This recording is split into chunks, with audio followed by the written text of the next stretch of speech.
see, all indigenous communities' languages, oral languages are verb-oriented, whereas modern language is noun-oriented. It's a very, very fundamental difference. We talk about knowledge, indigenous communities, there is knowing. That's a clear difference. And children turn every activity into play. Because I want to stress on play because modernity is completely misconstructing play. To the extent that they've created an anti-child being called play worker. There is nobody that as harmful as play worker to a child, but that's a real crime, creating a play worker to help children to play. Sorry, huh?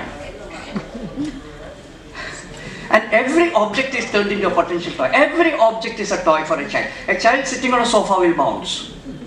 Right? That's a toy. So the moment you fix this is a toy, you kill the whole process. And also what we have done is that, you see, we talk about developmental processes in learning language, in walking and all that. No, we've forgotten that toying is also a development process. I don't think modernity understands this at all. That every stage there are different kinds of play, different kinds of toy making, provided you don't interfere. So I just want to show you a few examples. It's okay. One toy, So 2 combs becoming an aeroplane. The earlier one was a bike. Hand becoming phone. So they don't need a toy at all. And these children actually keep the phone like this. They are not even holding here. So this is what is so interesting. That whatever the adults do, they recreated that as their, learn. It's actually learning. What you do is what children learn. Immediate. So this is spontaneity. Immediately child knows what to do with that. An object is seen. And this is the, one friend actually shared this. This child took a bite, coconut piece. Immediately the child remembered the Nandi bull's horn.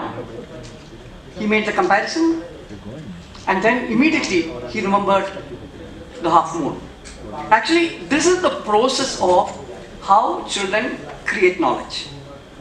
They are creating a certain kind of comparison, looking at similarity, looking at dissimilarity, and an organization is taking place within us. This is an automatic process. Please don't turn it into a curriculum. Yeah, that's what adults will do. They will immediately turn this into a curriculum. What Montessori did with census, Absolutely. That's a disrespect to life. The moment you turn census into a curriculum, into a method, you killed. First you misunderstood what is a child. Second you misunderstood what is census. So this principle used in making toys, this is what it is. Comparing similarity, imagination, creativity, organization, how it organizes itself. So they are not organizing consciously. That happens to them. So metaphors in action, I'm telling this because most of the words that we use are understood only in terms of language. Metaphor for us is linguistic. Reflection for us is linguistic. Abstraction for us is linguistic. Actually, all these are experiential. This is how actually children learn the world. And abstraction, mind you, is a process that happens within you. You cannot deal with abstract knowledge. That's what modern people think. Abstraction, like digestion, is an internal process that makes you understand from concrete to abstract. And children do that. And every time trying to, find a new activity with that. They're trying to make plays. I ran a school for 3 years, so we had documented several things that children do. So this is from there.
So creativity is fundamentally about creation and recreation of knowledge.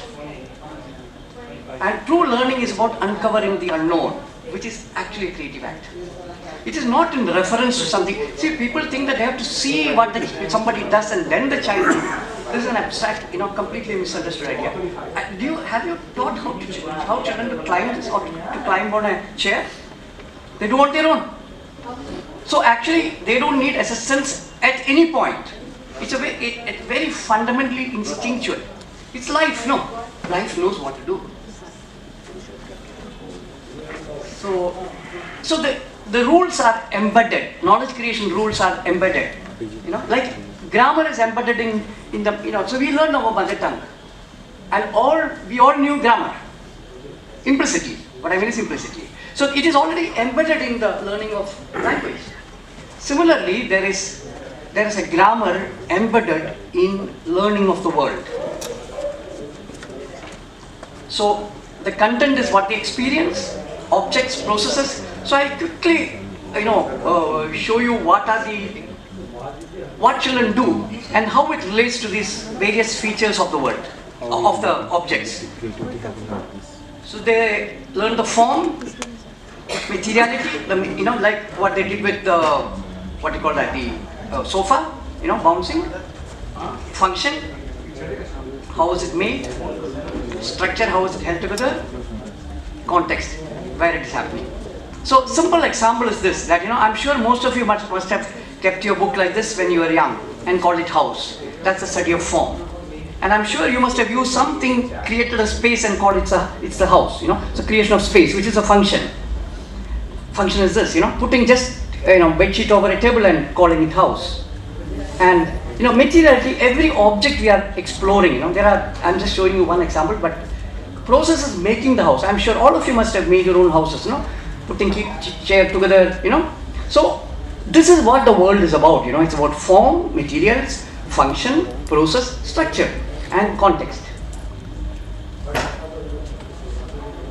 So next video is the most important video I have, but that shows the absolute crux of learning.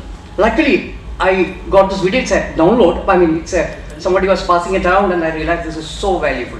So look at what this child on this side is doing, how he is comparing and seeing the similarity in the difference.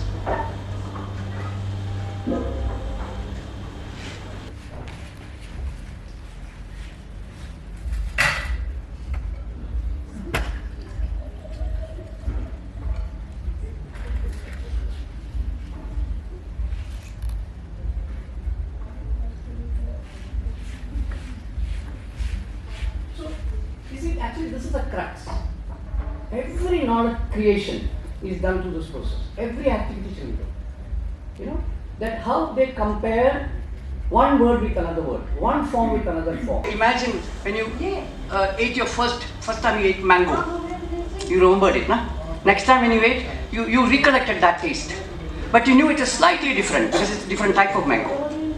So each time it's the senses that makes this connection. It's not through language. Because you can call arm, mango, tango, congo, any name, no? But the taste doesn't change.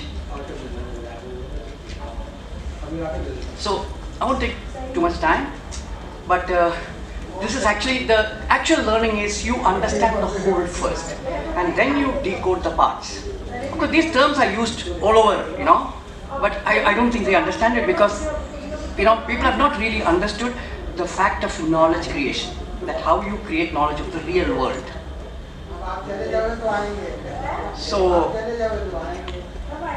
So I think, let me just take you through what is that we can. I'll show you one example of knowledge creation.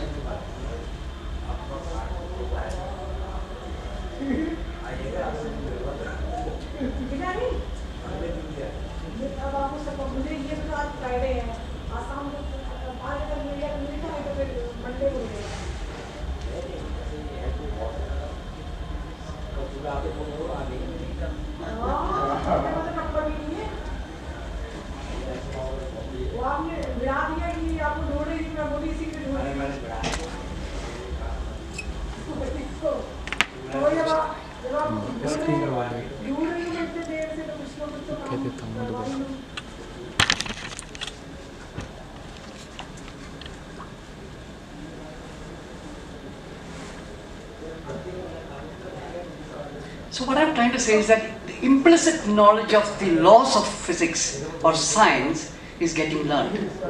Otherwise you won't be able to function. You may not be able to articulate it, but all rules are So what I'm also trying to say is that even Newton must have gone through the same process. It's not that one apple made him see. It's the many things that fell down that he began to see. Observe. Then an insight happens. That's how it is. Without observation, no knowledge can take place. So I think the whole crisis of modernity is that we are dealing with information thinking it is knowledge. That's the main thing. And we need to actually understand what is implicit knowledge, like the way grammar is implicit knowledge. How can you make it explicit? And not teach somebody else to do that, but go through the same process and see that whatever you're interested in, suppose you're interested in language, see whether you are able to understand grammar through a process like this. Are we worthy of our children's imitation? The whole problem with modern education is that we hardly find anybody who is really worthy. No. So we need to actually, in fact what I say is that we have to start learning from children because they are live. They are coming with absolute possibility where we are dead. So the equation is that we learn from them, without their knowing of force, So this is the, and I have, the proposal that I have in mind is that there are short-term proposals, which is actually to, understand that there is a crisis, there is a damage, and how do we reduce the damage? See, schools can't be repaired. And people say, no, what is that? A good school, that's an oxymoron. It cannot happen. The very existence of school is anti-child. See, I'm not against knowledge, please understand this. I am for knowledge, but we don't create knowledge at all. We are just faking this idea that we are creating knowledge. No, we are creating cognitive labor. We are not creating people with knowledge. We are creating people who can do things for others. So, what I feel is that short term is basically that how do we, reimagine, first learn what is wrong with this whole modern system, and rework on your cognitive system, learn from children, things like that. And of course, the long term, of course, is that we need to do absolutely fresh research that that will truly understand what is cognition. And in fact, I would also say that we should create and establish a proper academic program, not in the modern sense of academics, but far more open, far more exploratory, far more daring. Not worry about always, citing some silly professors, citing from there. No citing at all. Authentic seeing, that's all the citation that is required. I have seen it, and the photograph is there. That is what is required. A system that actually liberates you and make you truly authentic, So I think that is the kind of imagination that we should have. That a system where that we are truly learners, in a way reclaiming indigeneity, that our senses are functioning, our biology is functioning, we are not alienated from the context.